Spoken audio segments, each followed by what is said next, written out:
Hello and welcome to another StarCraft 2 co-op video. Today we'll be taking a look at which resources each commander tends to float. The average resource collection rate is 100 minerals per patch per minute and 100 gas per geyser per minute. That means you get about 1200 minerals and 400 gas every minute. If you can't spend all of that, you will start amassing an excess of a certain resource.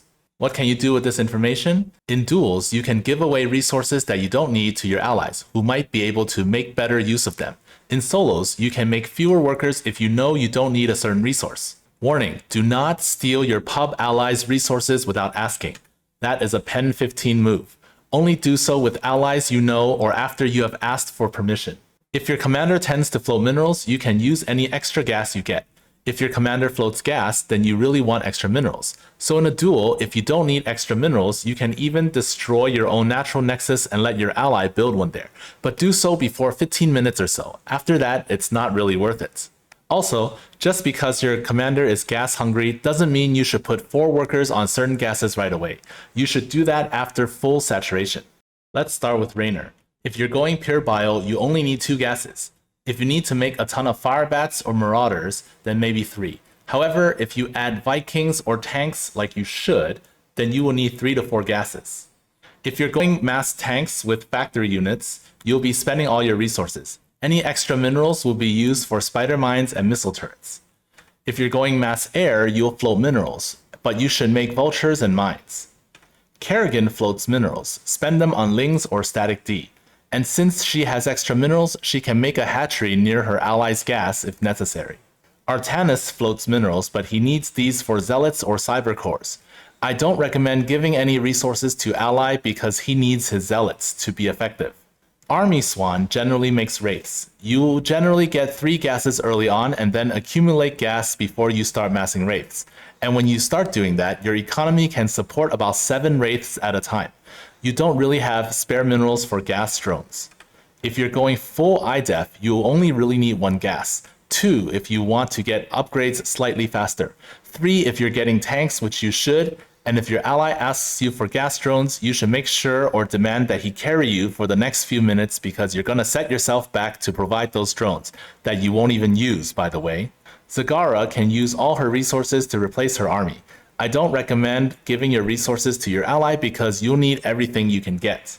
Vorazun floats minerals. She should make cannons with them. She can also take gases easily without a nexus or extra probes.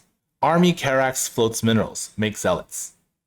IDEF Karax floats gas unless you make monoliths. You can also spend that gas on an army, but since his defenses are so robust, you can afford to give up a gas or 2. Abathur floats minerals. You should make Static D, not roaches. Even if you're playing P3, you should mix in some gas units to help out. Alarak floats gas, but only in the late game. He needs 4 gases in the early game for all those upgrades and ascendants. Later on, he pretty much just needs to make supplicants. Mass Destroyer also floats gas.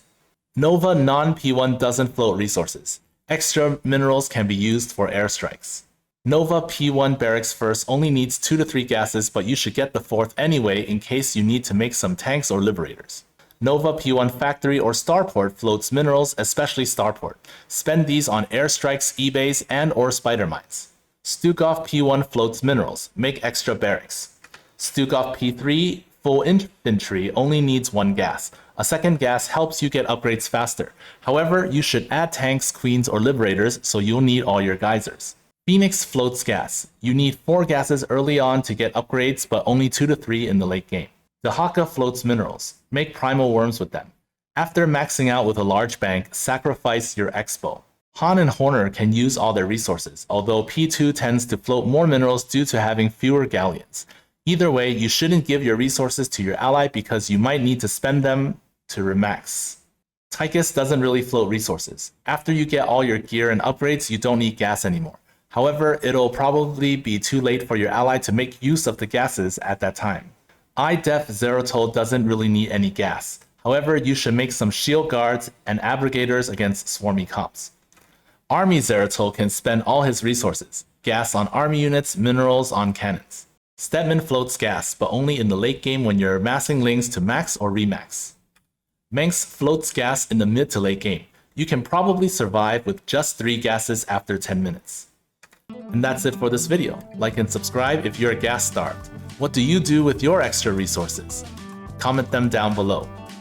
Thanks to all the members who are supporting me. If you'd like to join, check out the link in the description. And while you're here, why don't you check out my guide for slim pickings? See you there.